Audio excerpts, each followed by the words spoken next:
Hello, my name is Sandy Adamitis, the social media director for the Page International Screenwriting Awards, and your host for the Writers Hangout, a podcast that celebrates the many stages of writing, from inspiration to the first draft, revising, getting a project made, and everything in between. We'll talk to the best and the brightest in the entertainment industry and create a space where you can hang out, learn from the pros, and have fun. Hi, I'm Sandy Adamitis. Hi, I'm Terry Sampson. Terry, you've been away for a while. Welcome back to the Writers Hangout. We have missed you so much. Can you tell us where you've been? Yes, I've been to my daughter's wedding. How about that? Madeline got married. Yep, I gave her away. And we had to give up 2 oxen and a goat, by the way. Really? Yeah, it's a traditional wedding. It's good. Yeah, and a squirrel to be named later. But the point is, it was a beautiful, beautiful ceremony. It's a funny place where everyone is happy yet crying at the same time. My parents met at a wedding. No kidding. Yes. Wow. So I always think of that when weddings are mentioned. But Did your mom catch the bouquet by then? No. You know, I never asked her. I don't think so. She wasn't I could never see her like pushing to the front. That was not my mind. Center fielder of any kind. No, not at all. They're such a great couple, and I wish them the best. Oh, thank you. They are great. Right? Someone said this. I thought it was adorable. They deserve each other. Oh. And I think in the nicest. That's in the nicest way. No, that's in the nicest way. No, that is. But who said that? It wasn't Don Corleone or something like that at your wedding. No. But I'm so glad we are back together. Yeah. I have missed you. Yeah. I have to be honest. I've missed you too. Okay. And our audience. And the audience, yes. Yeah. So, on to business. Writers, today I'm going to tell you a story about how a 24-page short story was turned into one of the most discussed works of cinematic art ever produced in Hollywood and the 5th grossing film of 1954. The film, Rear Window, starring Jimmy Stewart, Grace Kelly, Raymond Burr, and Thelma Ritter. It was written by John Michael Hayes and was originally a short story by Cornell Woolrich and directed by Alfred Hitchcock. Terry, we've all seen Rear Window, right? Yes. I'm going to put you on the spot. I want you to tell me, I'm sure it's been a long time since you've seen Rear Window, right? From your memory, what is Rear Window about? Well, it's about, we can edit this. So, nope. It's a guy in a wheelchair. Yes. He is limited in where he can go. Yes. He observes things that are, I can't think of a good word for it. He observes around him. Well, he observes things that look like trouble has occurred. Yes. That's his biggest thing. Yes. Something is horribly wrong. He can't do anything about it. Right. And what can he do? That's his situation. Very good. Absolutely. Okay. Here is a short synopsis of Rear Window. Rear Window was originally published in 1942 in a dime detective magazine under the title It Had to Be Murder. It was a short story by Cornell Woolrich. The story is about a man who habitually watches his neighbor's rear windows in the apartment across from his. One day, he believes he witnesses evidence of a murder and tries to find proof. Woolrich based the story in part on the H.G. Wells story Through a Window. The author, who died in 1968, was considered one of the best crime writers of this time, and more of his work had been adapted into film noir screenplays than any other writer. So, of course, Rear Window, Jimmy Stewart, he was in a wheelchair, but basically, so he had no mobility, which you were saying. So that was added into the screenplay. And so let's just get into how Rear Window came to be. Have you heard the name Leland Hayward? It seems familiar, but I'm not sure. He was this incredibly super powerful agent. He also produced Broadway shows, and he also became a producer. And some of the people that careers that he guided, Greta Garbo, Fred Astaire, Cary Grant, James Stewart and Clark Gable, Henry Fonda, and Katharine Hepburn. Yeah. It's a lot. And as far as on stage, he produced South Pacific and The Sound of Music. Wow. So Leland was known for his taste. Read a long time ago, his daughter, Brooke Hayward, wrote a memoir called Haywire. And I think it came out in 1977. But if you like to read memoirs about Hollywood, That's a good I one. highly recommend it. It's filled with so much pain, but mixed up with just Hollywood and how golden it was. So it's interesting. Was the painful part of it her recollecting her dad's trouble? It was painful in the sense that her mom was Maureen Sullivan, the actress. Okay. So you've got a beautiful actress, you got a very powerful father. They grew up in, I think, if I remember, up in the hills, and it was very rugged. There were 2 buildings that were attached by a corridor.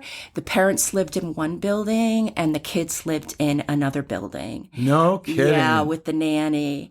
And her sister, I remember her talking about her sister was very, very delicate. And the sister committed suicide. Oh, spoiler alert. But the sister committed suicide. Her brother, if I remember correctly, was really good friends with Peter Fonda. And then I think Peter Fonda's father, of course, Henry Fonda, was once married to her mother, or they were together. So it was just kind of this very... Too close knitted there. Yeah, it was a really good memoir. I'm stumbling over my words. I brought the subject up, but I, should have looked at the book again.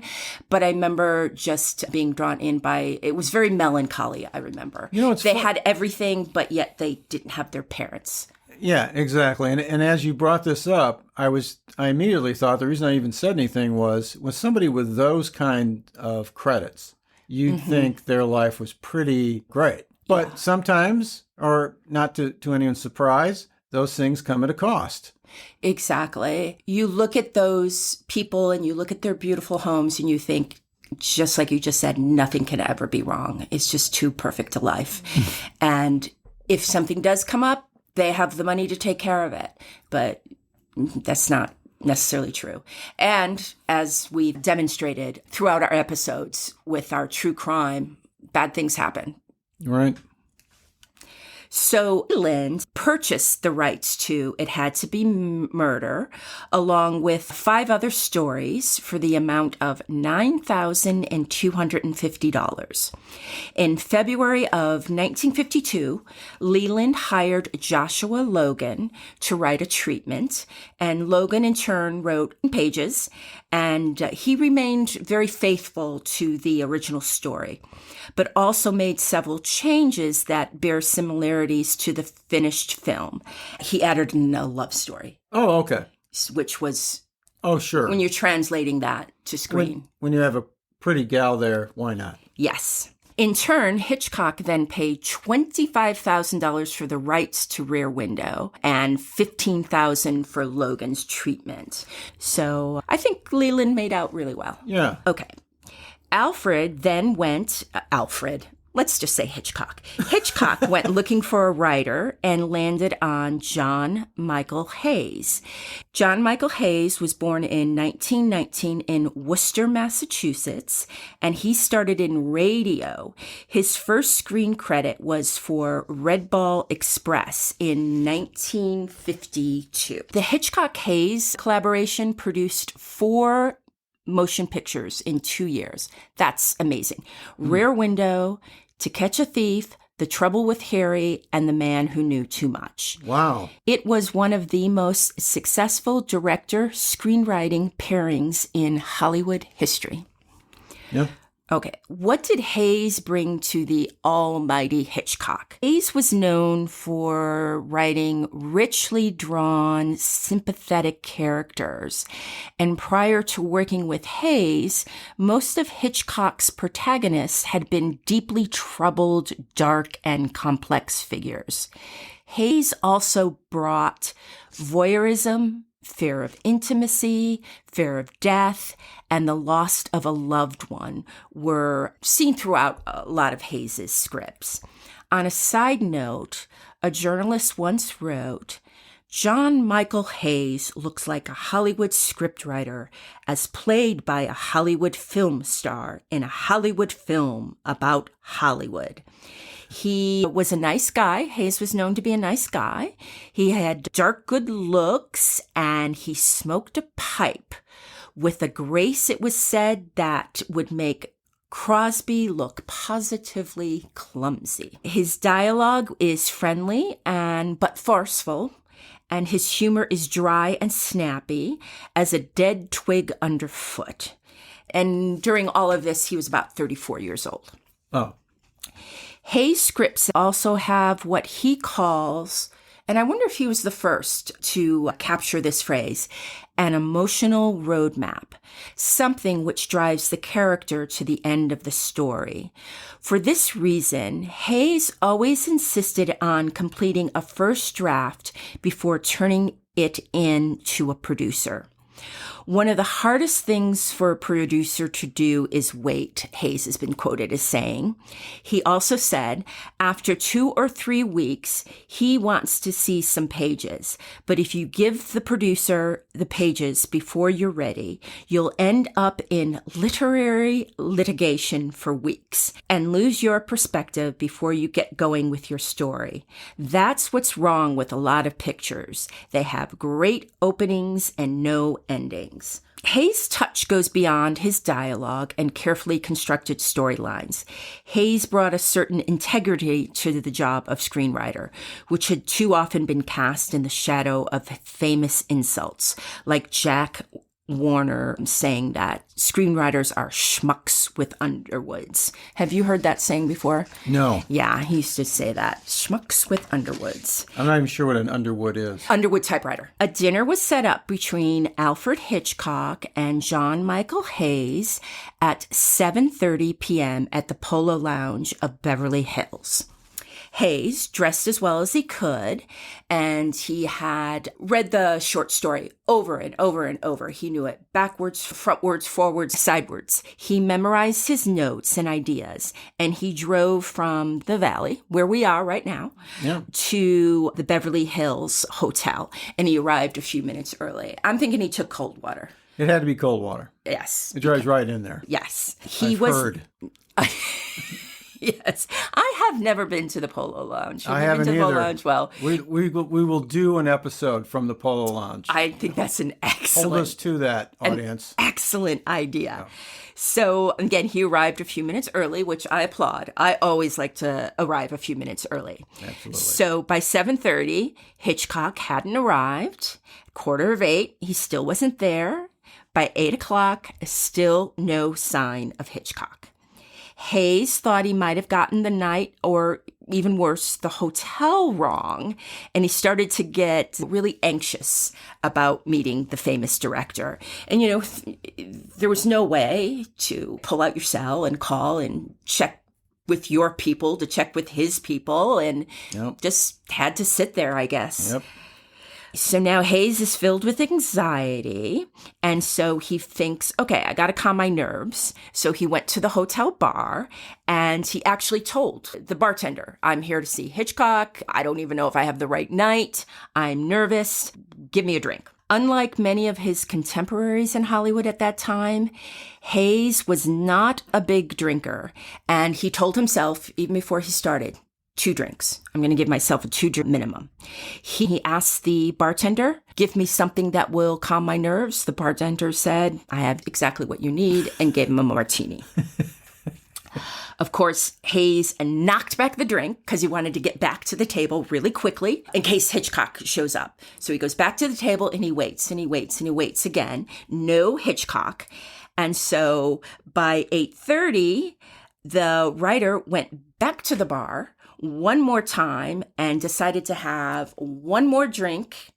Then he'd go back, wait a few more minutes for Hitch, and then if he didn't show up, he was going to go back home. So that's exactly what he did. Had one more drink, went back to the table, no Hitch, So he decided to go back to his car. So he's walking to his car. And as he's walking down the hill, who's coming up the hill but Alfred Hitchcock in a taxi? And he waved and stopped him, and Hitchcock leaned out the window and he said, "I'm sorry, no autographs, no autographs." And he said, "Are you here to see John Michael Hayes?" And he goes, "Oh, you must be John Michael Hayes. Get in. We're gonna go Drinking? talk. Go drinking."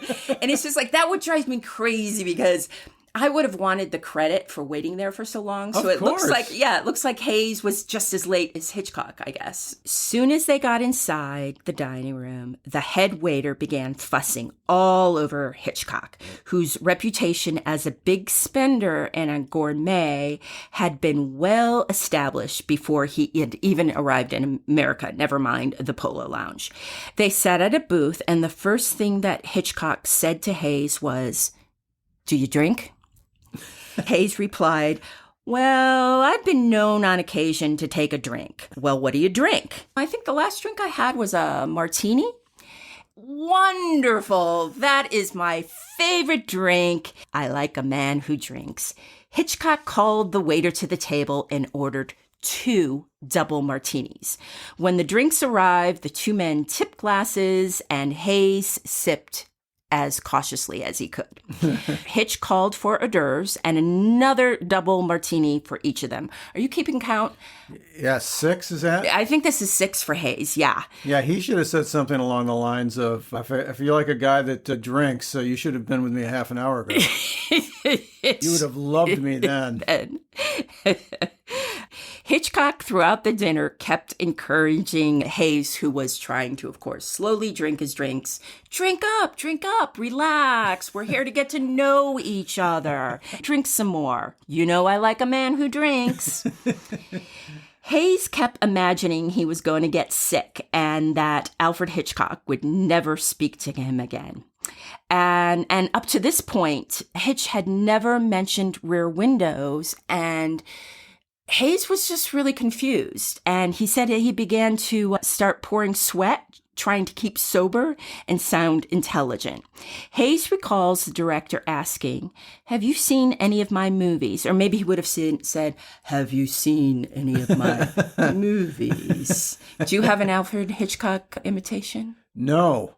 No. Okay, I'm not even going to push you on I'm that. going to go with yours on that one. Yes, I have, Mr. Hitchcock. By now, they'd finished their hors d'oeuvres and started a second course of Dover sole with some rare white wine. Perfect. Wow. Hitchcock extolled the virtues of the white wine, and he poured a big glass for Hayes and said, "Please tell me more." Hayes replied, "Well, for example, Shadow of a Doubt.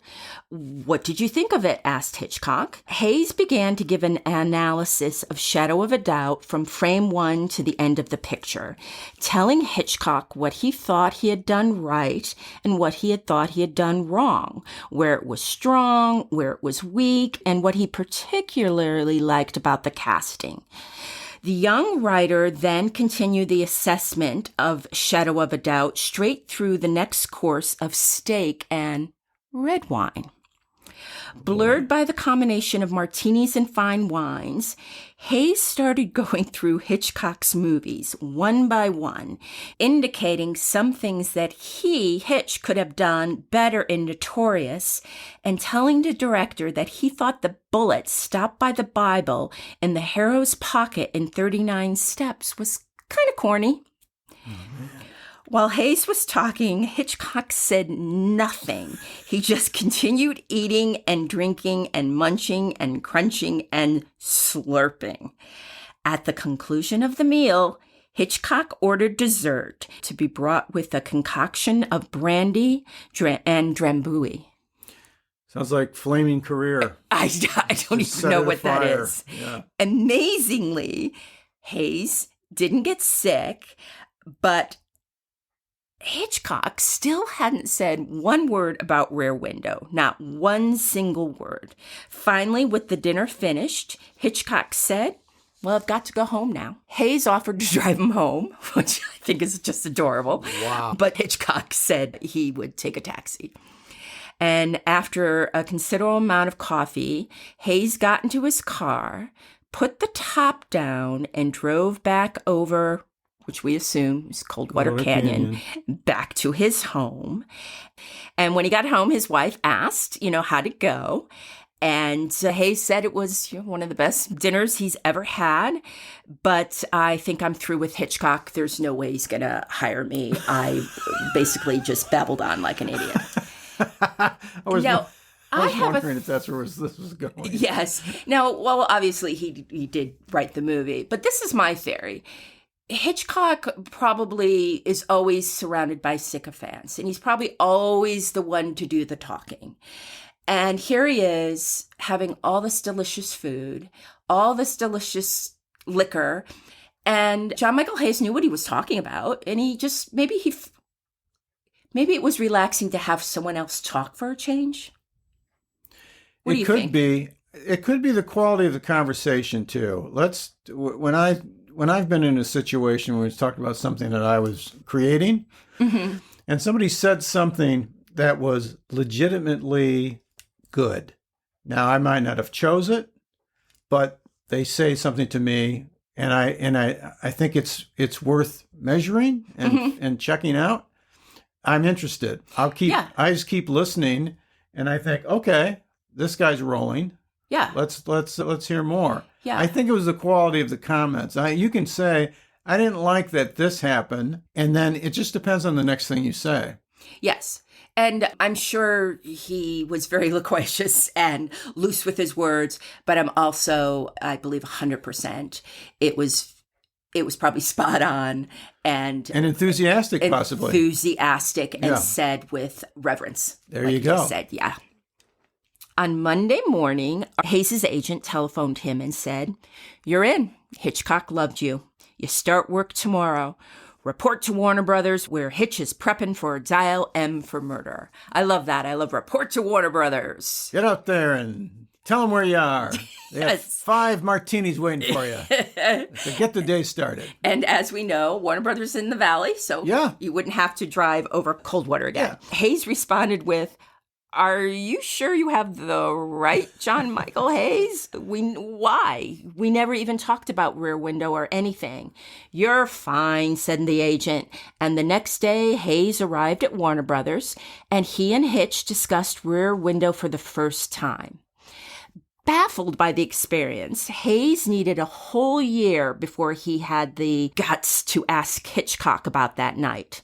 "Well, let me tell you what happened," Hitchcock said. "I went to a cocktail party at Jules Stein's house. That's why I was late. I was dieting and I had several drinks. I remember meeting you and going to eat, but I don't remember anything after that.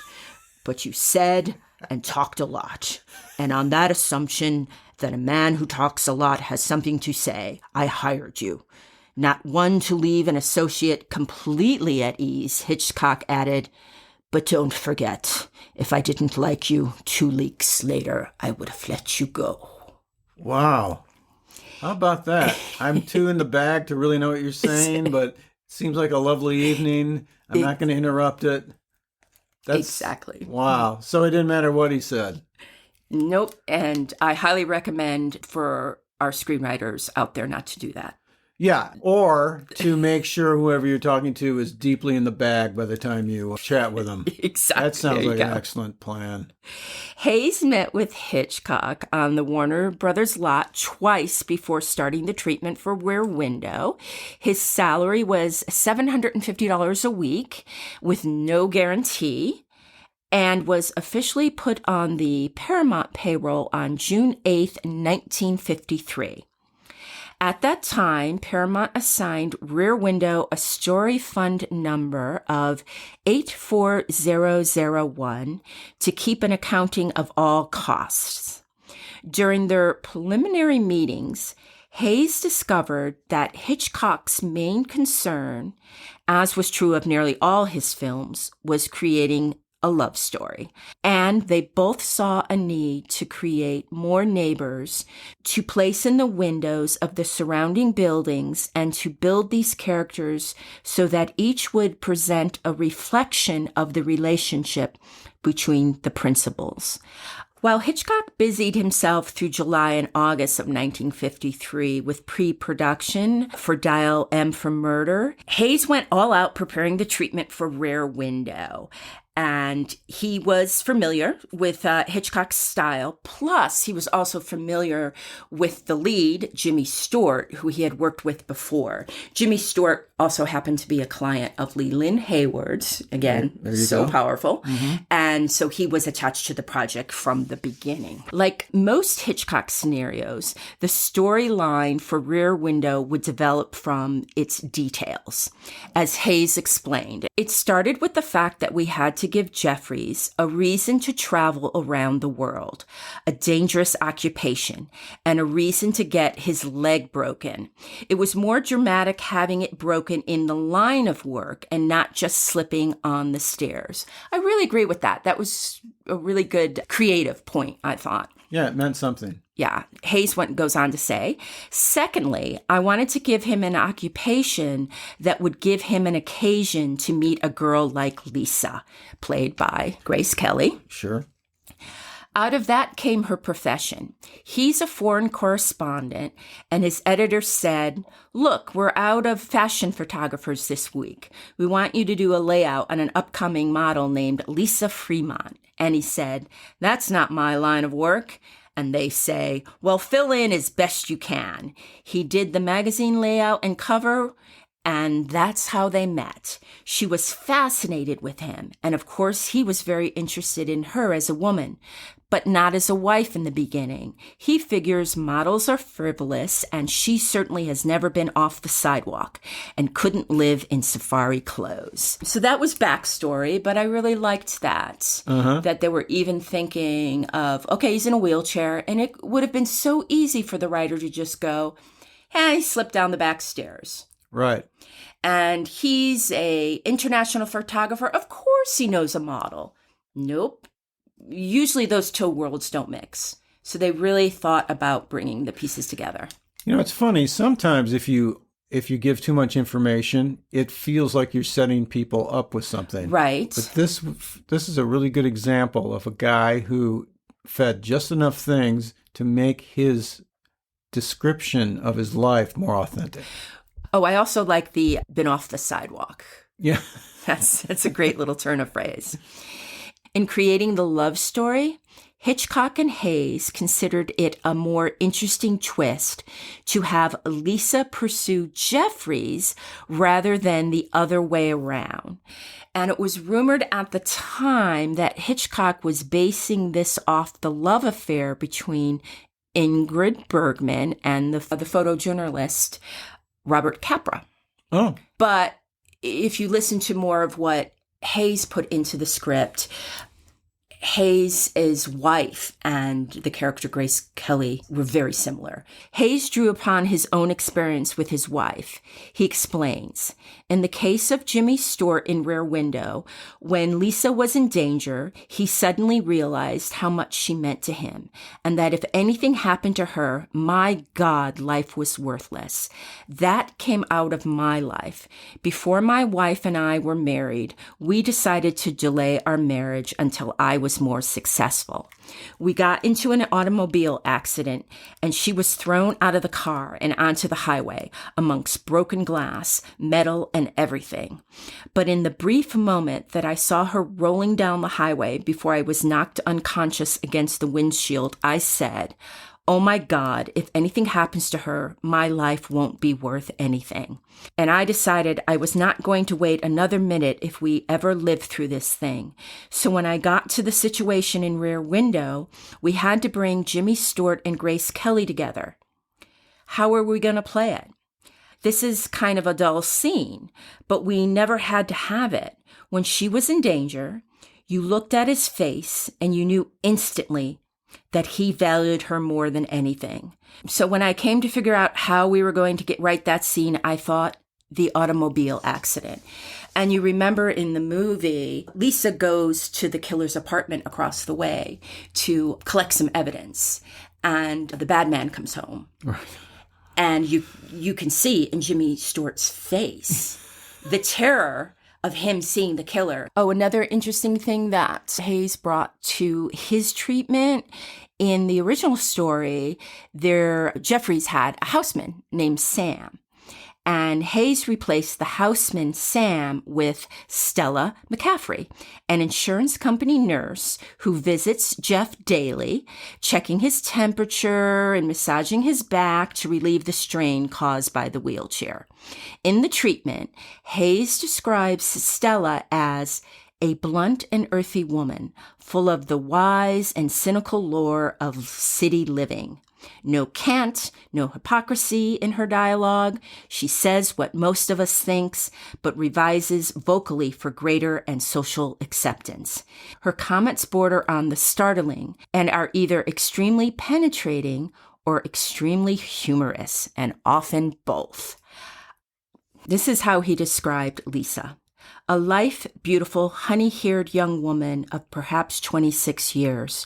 Her dress and adornment have the exacting perfection of a Vogue magazine model. Her beauty seems to go deeper than the surface, her eyes alert and her face intelligent. But there is something about her physical movement, the way she walks, turns, sits, that has a professional touch to it. It is as if she is always conscious of the need for dramatizing her appearance. It could be a result of great insecurity, vanity, or professional training. In Lisa's case, it is the latter. Hayes turned in his completed treatment on Friday, September 11th, 1953, while Hitchcock was still busy directing scenes for Dial M for Murder, which had fallen behind schedule.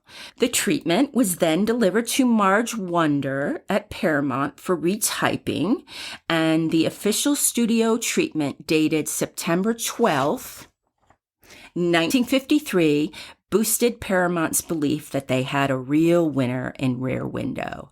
And that 75-page treatment was handed out by the story department as an example for a perfect way to write a story treatment.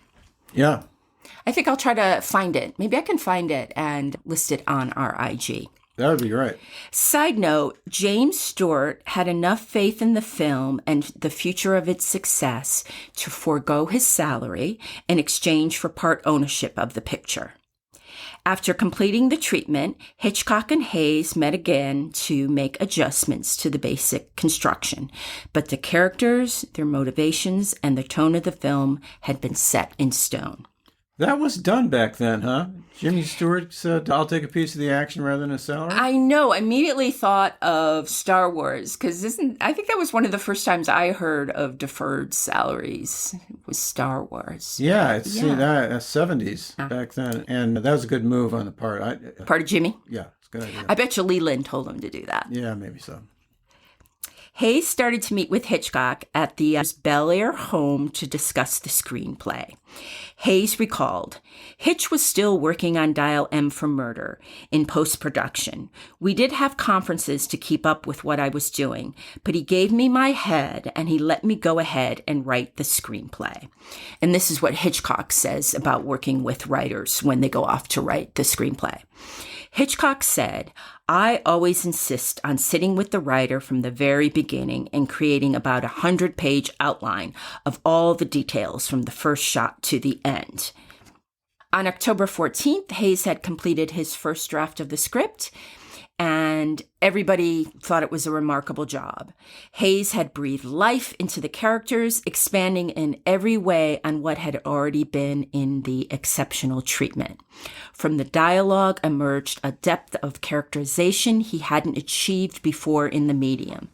He then met with Hitch almost daily, turning the screenplay into a Hitchcock shooting script, the writer recalled. We sat down in his office and he broke up all the scenes into individual shots and made sketches of them and laid out the picture. Now that a script was in hand, a production team was quickly assembled.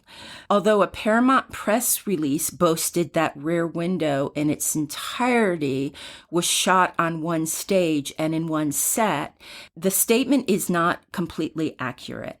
Following the opening shot of the courtyard and Jeff's apartment, the script calls for a brief scene inside the office of Jeff's photographer-editor.